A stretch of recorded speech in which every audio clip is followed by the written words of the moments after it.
Ya, assalamualaikum Jangan lupa warahmatullahi wabarakatuh. subscribe, Apa kabar teman-teman, semua? karena Sekarang subscribe saya itu di gratis. Banyuwangi Oke, bersama oke, dengan Pak Lukman. uhui. Jadi sekarang saya di depan kamera di lahan milik Bapak Lukman Hakim, di mana beliau menanam kacang saca inci. Ya, saca ya, Pak? Saca, bukan sanca, bukan. Saca inci. Saca inci. Nah, kita nanti akan bincang-bincang mengetahui apa saja yang dia lakukan dan kemana dia pasarkan dan serta apa saja produk-produk nasi yang telah dia gunakan. Mari kita ikuti perbincangan saya dengan Pak Lukman Hakim. Pak, apa kabar Pak Haji? Baik, baik. Saya bilang Pak Haji ya? Pak Haji Lukman Hakim. Sehat, alhamdulillah. Alhamdulillah sehat. Ya, kameranya di sana Pak, biar nggak anak teman-teman bisa lihat. Ya, ini saya pengen tahuin Pak, teman-teman juga kepengen tahu. Ini jumlah tanamannya berapa pohon, Pak? Kurang lebih tiangnya ada 400, masing-masing tiang ada 2 pohon, sehingga menjadi 800 pohon. 800 pohon. Kacang saca inci. Iya. Terus umurnya? Umurnya ini sudah 8 bulan. 8 bulan, ya luar biasa ya. Kalau boleh tahu ini kan kacang saca inci yang kayak gini ya? Ya, betul. Ini sudah mau matang. Iya, sudah mau matang, bisa ya? dipetik. Ini teman-teman kacang yang sudah mau dipetik itu yang kayak begini. Ini yang masih muda. Ini yang masih muda. Ya. Ini yang ada bunganya di belakangnya. Ya. Jadi kacang ini sangat luar biasa. Baru beliau yang menanam di sini dan yang menggunakan NASA. Ya. Jadi saya untuk mencari pembanding yang tidak pakai NASA masih agak kesulitan. Tetapi ada beberapa teman dari Facebook yang juga melakukan penanaman. Mudah-mudahan nanti kita bisa lihat pembandingnya yang pakai NASA ataupun yang tidak pakai NASA. Pak Lukman, ini pengen saya cerita nih Pak Lukman.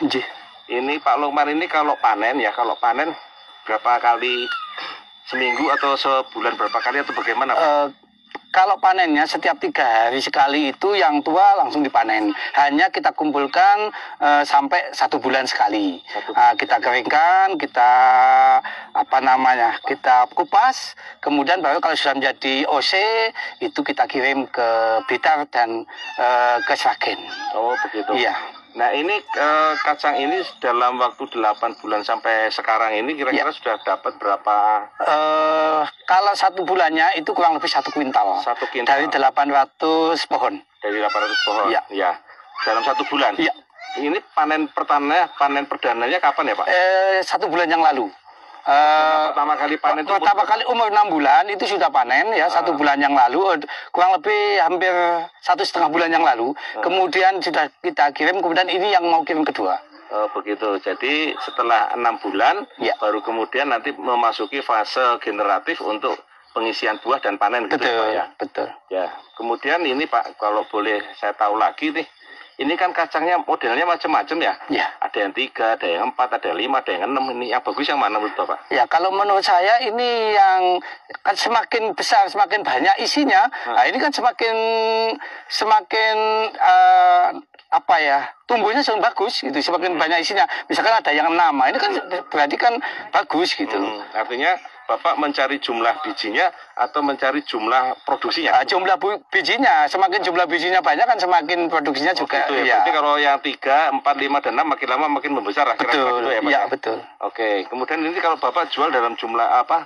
Dalam bentuk kering atau dalam bentuk basah? Dalam bentuk kering. Dalam bentuk kering. OC tadi ya? Iya, OC. OC itu artinya kering ya? Iya. Oke, kalau boleh tahu nih Pak, boleh tahu. Ini kan Bapak kacang saca ini kan banyak manfaatnya katanya. Betul. Saya nggak tahu nih Pak. Kira-kira untuk apa ya Pak? Begini, kalau kita mohon maaf saya petik satu aja. Daunnya ini dikeringkan, ini diseduh sudah menjadi teh. Oh, dari teh. Jadi teh. Kemudian ini juga begitu. Ini kulitnya yang hitam ini, kalau kita kupas, kulitnya yang paling luar, ini bisa disangrai, bisa jadi kopi. Jadikan kopi. Kulitnya? Kulitnya. Oh, gitu. Kemudian setelah kulitnya ini ada cangkang. Bahasa kalau kelapa itu batok. Nah, itu cangkangnya ini bisa digunakan untuk teh juga. Oh gitu. Nah baru nanti isinya. Nah di dalam isi sendiri itu juga masih ada cangkangnya lagi. Nah, isinya bisa digunakan kita kirim jadikan minyak. Mungkin di sana yang minyak saca ini karena mengandung banyak protein, banyak nutrisi, omega 3, omega 6 dan omega 9. Nah kita selain kita stor bijinya atau usinya, maka kita juga manfaatkan kulitnya dan cangkang serta daun ini. Itu bisa dijual? Bisa dijual. Oh, artinya tidak hanya bijinya, cangkangnya, kemudian apa namanya tadi patoknya, ya. itu daunnya juga ya. begitu. Jadi kacang saca inci ini semua bisa jadi uang. Oh, luar biasa. Ya. Semua bisa jadi uang. Saya dengar ini kacang minyaknya itu menyerupai minyak yang kandungan dari minyak ikan itu ya? Betul, minyak salmon. Jadi minyak apa itu ya, minyak yang di laut dalam? Ya, jadi ikan salmon. Kalau orang yang nggak suka dengan minyaknya ikan tadi kan biasanya baunya agak tengik ya? Betul. Kalau minyaknya ini? Bagus. Artinya nggak terlalu tengik seperti itu. Jadi kalau orang yang nggak suka minyak salmon, minyak ikan yang di laut dalam itu bisa makan kacang ini aja ya? Betul. Minyaknya atau kacangnya Pak? Kacangnya bisa, minyaknya juga bisa, malah bagus. Malah dua-duanya. Ya. Pokoknya semuanya tidak ada yang ditinggalkan. Semua bermanfaat. Wih, luar biasa nih teman-teman semua, prospek yang luar biasa buat teman-teman kita di seluruh Nusantara, di mana kacang sanca ini banyak dicari oleh para ini apa namanya penggemar minyak ikan ya, terutama minyak ikan, di mana minyak ikan ini kan membantu bagi yang mereka asma atau mungkin penyakit tertentu, sehingga mereka akan memudahkan untuk penyakitnya hilang dan menyebabkan tubuh kita menjadi sehat. Jadi yang mungkin kira-kira yang tidak juga suka dengan minyak ikannya, bisa kita makan atau kita bisa minum kacang sanca ini, makan kacang sanca itu atau kita minum minyak kacang sanca ini. Dan ini adalah salah satu contoh saca inci maksudnya. Saci. Nah, tadi kita sempat ngomong saci ya kan. Kacang saci, saca inci. Ya, ini di sini ini dari daun biji. Ini dari cangkang. Kita gerus, kita masukkan ke dalam tempatnya, kemudian untuk teh celup. Oh, ya. Saya belum nyoba. Ya. Kita coba. Monggo. Rasanya enak atau tidak? Nah, boleh. Nanti setelah pesan-pesan berikut ini. Jadi saya nanti ya, teman-teman semua. Ya, nah teman-teman mitra-mitra yang dimanapun Anda berada, tadi kita bincang-bincang dengan Pak Lukman Hakim. Kira-kira apa saja Pak yang bisa disampaikan di sana? Saya pengen cerita tentang pemupukannya Pak. Ini katanya pakai NASA semua ya? Iya. Siapa yang bisa Kalau tentang pupuk ini monggo teknis yang pemupukan masjid silahkan untuk masih menjelaskan, karena saya kurang paham di dalam pemupukan fase-fasenya. Silakan masjid. Mari Pak, siapa Pak? Pak Yetno Pak? Pak Yetno ya Pak. Kopinya agak sedikit juga biar terkenal Pak. Kenapa tercemar Pak? Ya.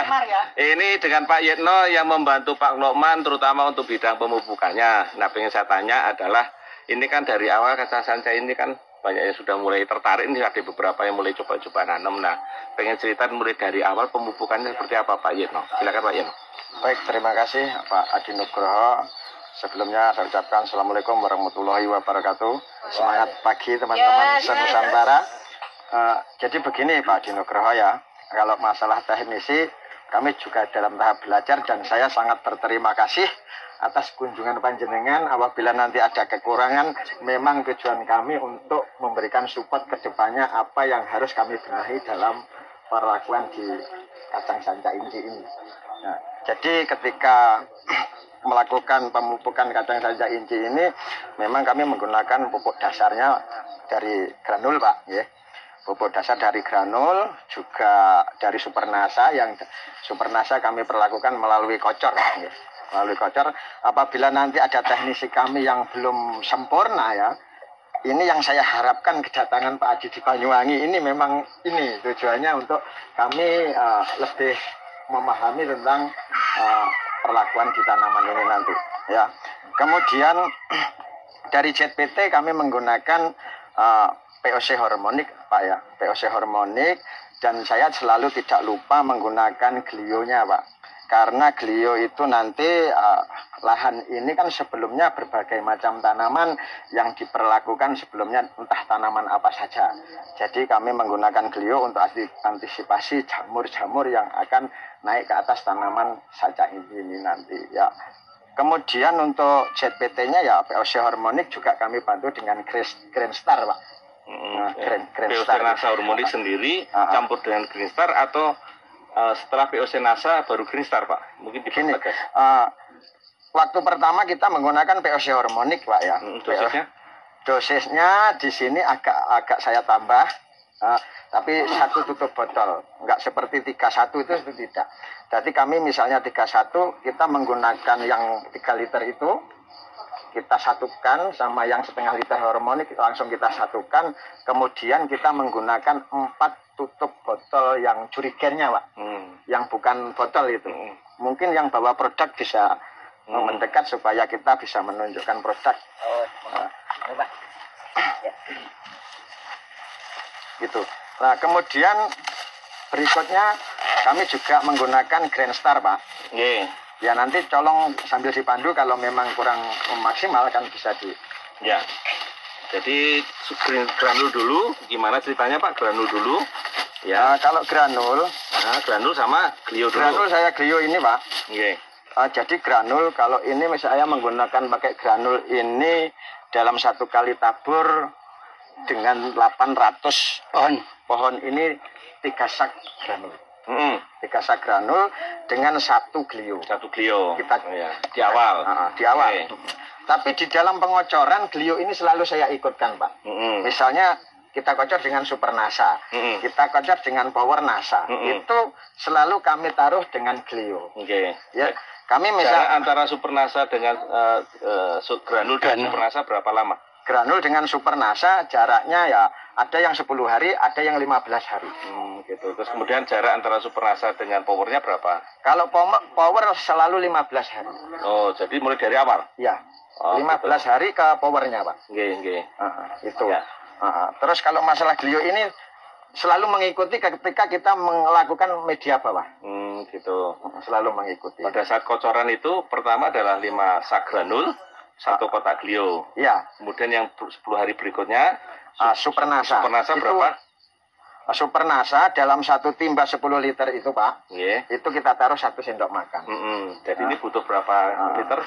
Kalau ini 800 batang ini kita membutuhkan itu 1 kilo lebih pun sedikit. Nggak sampai 2 kilo, Pak. Nggak sampai 2 kilo. Tambah dengan Clio-nya? Kalau Clio itu tetap 1. Tetap.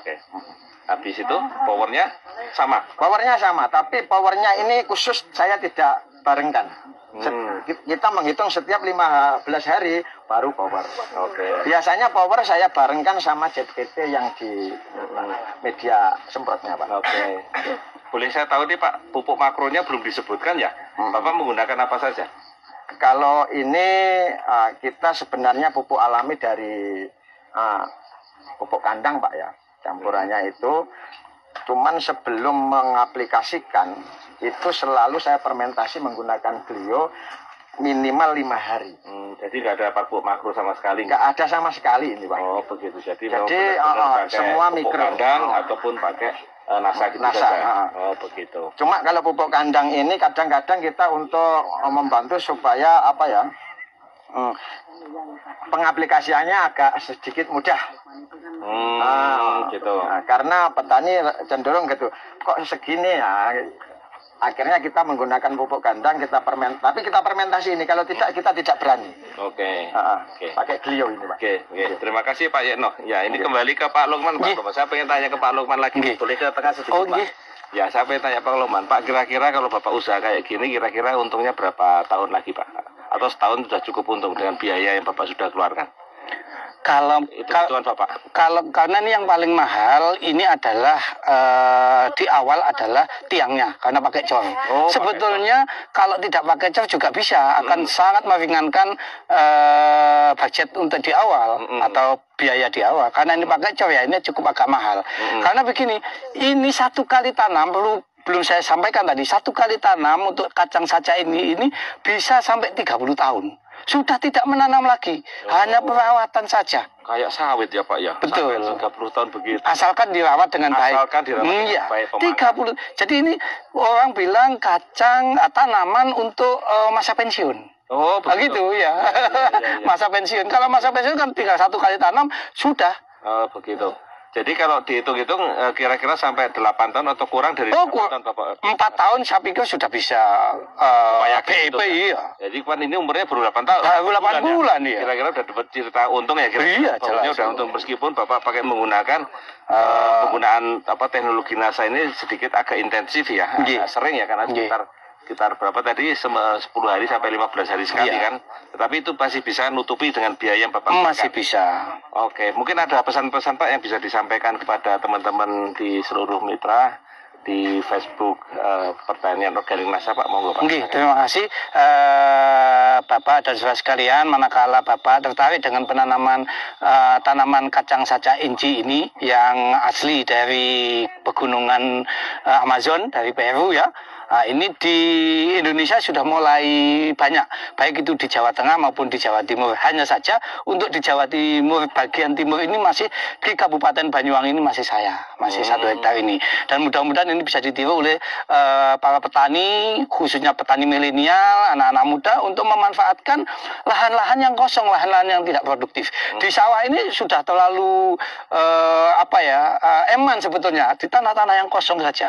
Nih kami harapkan bisa untuk menanam kacang saca ini karena tanaman ini adalah tanaman untuk mudah perawatannya, kemudian insya Allah BIP-nya atau kembali modal itu sudah 4 tahun itu sudah bisa kembali modal dan tahun berikutnya tinggal hasilnya saja, keuntungan saja sampai 30 tahun. Iya, luar biasa. Baik, terima kasih Pak Loman, terima kasih Pak Yitno. Mudah-mudahan ini bisa menginspirasi buat teman-teman mitra-mitra di seluruh Nusantara dan dimanapun. Dan mitra-mitra yang sedang menyaksikan ini, tolong komen ya di bawah ini ya. Tolong komen apa kesan Anda mendapatkan sebuah tanaman yang asalnya adalah dari pegunungan Amazon di sana. Dan ini sudah bisa ditanam di Indonesia dan ini pasarnya juga cukup mulai banyak untuk sebagai baik untuk diambil daunnya, diambil cangkangnya, juga termasuk bijinya serta diambil minyaknya. Demikian tadi bincang-bincang kita dengan Pak Lukman dan Pak Yitno. Terima kasih telah mengikuti dari Banyuwangi, dari Tegalsari, betul ya Pak ya? Tegalsari, dari Tegalsari Banyuwangi. Mudah-mudahan bisa memberikan manfaat dan bisa memberikan inspirasi buat petani-petani maupun mitra-mitra dimanapun Anda berada. Sekali lagi terima kasih dan semangat pagi.